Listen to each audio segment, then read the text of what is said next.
Right, this little creature is a little knife sharpening jig that I bought very, very cheaply on the internet.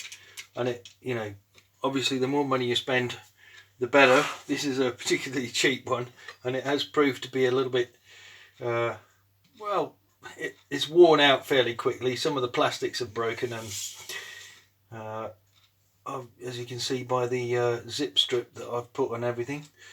But it's basically, you can choose how much money you want to spend on one of these, but they are incredibly good kitchen tools, and it packs away. It comes with its own bag, which I can't find at the moment. But yeah, there you go.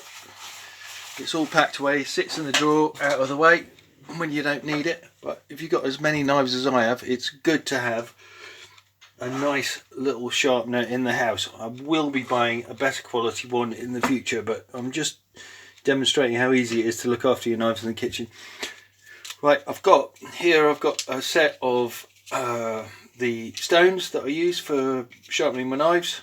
If you've got a really bad knife, it's really out of tune, you're probably going to want to start with the 180 and then go on to the 400 just to bring it into tune. That's getting a nice edge on both sides. Then I go for the 800. Don't usually use the 1300 because I tend to find that it's a bit too fine, and I actually like the fact that there is a tiny bit of a tear on the blade at 800, so that's generally where I stop. I don't need to use the 180 now because my knives are already ready at that angle. And here's the 400. So I'm going to start with the 400. And what I'm going to do is, when you buy these knife sharpening sets, you generally get a pen in there, and all you got to do is just like make a small blue mark on the edge of the blade, and you've got your settings here. You've got different height settings. That tells you what angle you're gonna go for. Obviously, the lower it is on this stilt, the finer the angle is going to be. So I'm going to start with, because it's on what I was using it on last time, so I'm going to start with that. And just basically all you got to do is just like loosen that up a little bit. Everything needs to be oiled, and we're just going to pop that in.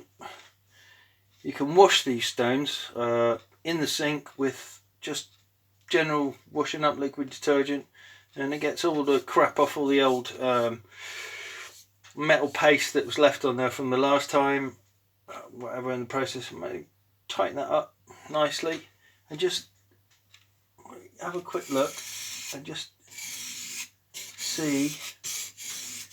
Now that is taking off the blue mark that I put on the edge of the blade. It's taking the whole of the blue mark off. That means it's not too high and it's not too low. So I'm just going to run that across the blade. Now you can listen to that. It's like, it makes a lovely noise as it's going across. Pull that out, get to the end. That's probably enough. Just, you don't need to go mad. It's already been sharpened several times, so it's fairly well tuned. Put it in the same place. Make sure this doesn't move, because if that moves, then that means the tip of the blade moves and the angle moves. So keep it in the same place. Right, I'm pulling away and coming away. Now this isn't a fantastic quality knife. It's fairly high stainless, so that means they don't sharpen that well. But I've found with this system that you can get the blade to sharpen really, really well. So we've done both sides. I'm just going to show you one knife now. I'm going to turn it back to the beginning, keep it in the same position. Right, we're going to turn that over and watch yourself on that blade, because it's already bloody sharp. So right, we're going to put the 400 down, and I'm just going to put the 800 in, and that'll be it for now. See, it's nice and clean. I've cleaned it off with detergent and a cloth just to get rid of most of the metal deposits and paste that were left over, because that paste will stop it from sharpening properly. Right, a little bit more oil on the blade, on the stone this time. Here we go. Just going to smudge that over my finger. It's moving around. Let's going to tighten that up. So the problem with the cheaper rigs is that these crack and these crack, so I will be investing in a better one. I'm going to go forwards, because as you're cutting, you're going that way with the knife, that way. So if all the teeth are pointing, and there are tiny teeth in there, they're all pointing forwards, it will cut better.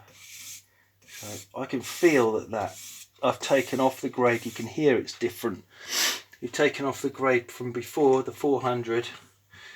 So I'm going to spin that over, put it back down to the stud, this one. So it's, if you keep this in the same place, that's always going to be in the same place. You try and get roughly in the middle. Right, final sharpening, and we're coming forwards.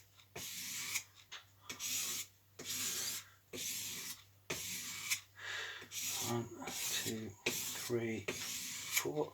All right, that's it. I'm not messing about with that anymore. I think that's probably ample. And be very careful, because this will be very, very sharp indeed.